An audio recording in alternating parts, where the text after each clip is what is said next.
સમાચાર અમદાવાદથી મળી રહ્યા છે, જ્યાં અમરાઈવાડીના ધારાસભ્ય વિવાદમાં આવ્યા છે। અમરાઈવાડીમાં ધારાસભ્ય હસમુખભાઈ પટેલનો નવો વિવાદ સામે આવ્યો। દિવ્યકુંજ સોસાયટીમાં પાસ થયેલ રોડનું ખાતમુહૂર્ત જ કરવામાં નથી આવ્યું। 80-20 યોજના અંતર્ગત 20% MLA ગ્રાન્ટથી આરસીસી રોડ બનાવવાનો હતો।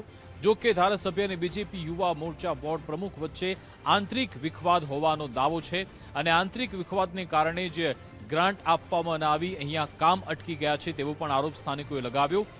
કહેવામાં આવ્યું કે એક દિવસ પહેલા મેસેજ થયો તો છતાં પણ ધારાસભ્ય અહીંયા પહોંચ્યા નહીં। સ્થાનિક રહેવાસીઓના કામ ન થતા લોકો પરેશાન થઈ રહ્યા છે।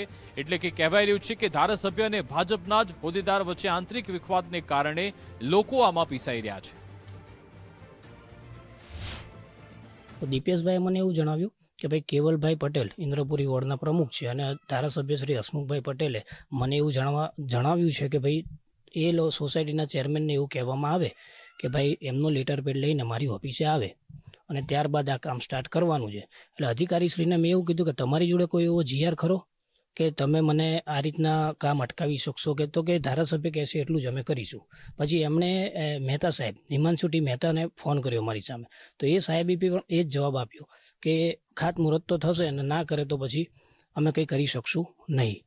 મારે અને હસમુખભાઈ ધારાસભ્યશ્રીને આંતરિક મતભેદ છે પોલિટિકલી, તો એના હિસાબે સોસાયટીના સભ્યોને આ શોષાવવું પડે એ વ્યાજબી વાત છે નહીં। એટલે આમાં કેવું છે કે જે અમારા સોસાયટીનો રોડ પાસ થયેલો છે એનું કામ અત્યારે તાત્કાલિક ધોરણે અટકાવી દેવામાં આવ્યું છે।